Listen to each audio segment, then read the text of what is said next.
वीतराग भगवान के उपासक एवं उपासिकाओं, आज हम चर्चा करने जा रहे हैं।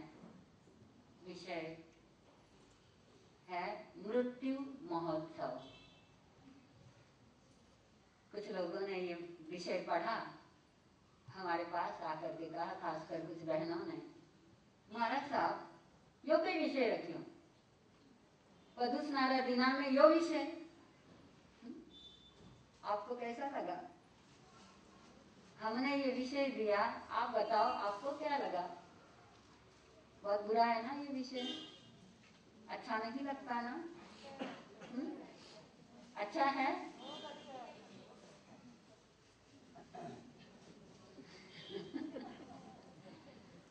देखिए, पर्युषण के दौरान 8 दिन आप उन आत्माओं का वर्णन सुनते हैं जो मृत्यु महोत्सव मनाते हैं। वास्तव में देखा जाए तो जिंदगी में यथार्थ क्या है, वास्तविक क्या है? एक राजा ने कहा था, अब मैं बुढ़ा हो गया हूं, ऐसा लगता है अब ज्यादा दिन रहना नहीं हो पाएगा, मेरी इच्छा है मेरा इतिहास प्रस्तुत किया जाए।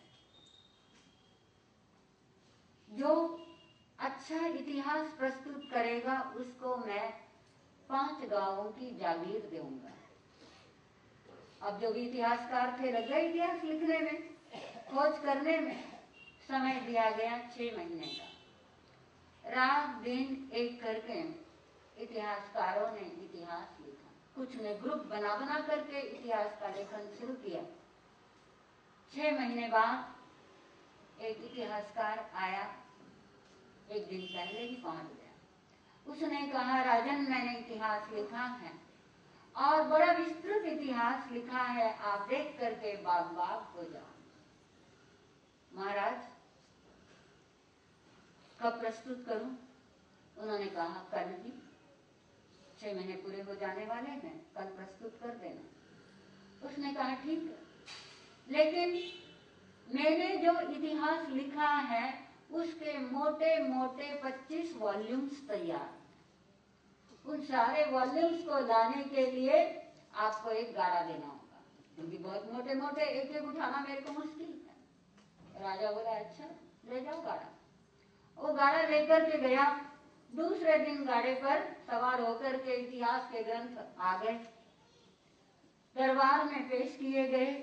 राजा को कहा गया, ये आपका इतिहास है, आपके पूर्वजों का इतिहास भी इसमें है। राजा ने कहा, बहुत अच्छा, आपने मेहनत बहुत की, लेकिन बात यह है अब मैं बुढ़ा हो गया, ज्यादा पढ़ नहीं सकता, उम्र थोड़ी रह गई, बहुत देर बैठना मुश्किल, ये इतना बड़ा इतिहास मैं कब पढ़ूंगा?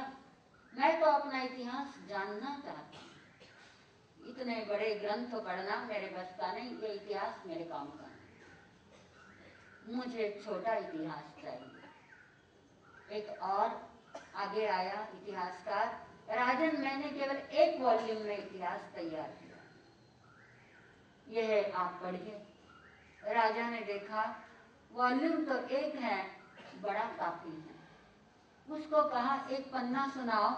उसने सुनाना शुरू किया। राजन बोला, ये बड़ी क्लिष्ट भाषा है, इसको सीखने में ही कितना समय लग जाएगा, मैं समझ नहीं पाऊंगा, इसको मैं नहीं पढ़ सकता। अब इतनी ताकत नहीं है। सारे दरबार में सन्नाटा छा गया। राजा ने जोरदार भाषा में कहा, मेरे राज्य में कोई ऐसा इतिहासकार नहीं जो मुझे इतिहास सुना सके मेरा।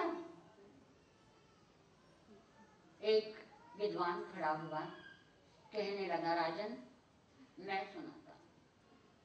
राजा ने कहा, सुनाओ, मुझे बहुत जल्दी हो रही, मेरा इतिहास सुनना है।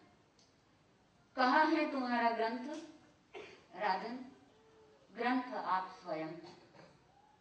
अपना इतिहास जानने के लिए किसी कागज पन्ने की जरूरत ही क्या है? आप स्वयं अपना इतिहास हैं। मैं कैसे? मुझे बताओ, खुल करके बताओ। राजन, केवल एक वाक्य में आपका इतिहास पूरा होता है, और वो एक वाक्य है जन्म जीवन मरण। आपने जन्म लिया, आप जिए और आप मरने वाले हैं, बस इतिहास खत्म। जिंदगी का और क्या इतिहास होता है। वास्तव में देखा जाए तो जिंदगी में यही तो यथार्थ है, और यथार्थ है क्या? जगत नियम है, मरता वही है जिसका जन्म है। जन्म मरण के इन बंधनों से मुझको छुड़ा लो, मुझको बचा लो। जन्म और मरण, और उन दोनों के बीच में जीवन, यही हमारा इतिहास है। बचपन में कहते थे ना, कहानी सुनाओ कहानी सुनाओ, और जब कहानी सुनाने का मूड नहीं होता था तो हम कहते थे एक था राजा एक थी रानी, खत्म कहानी।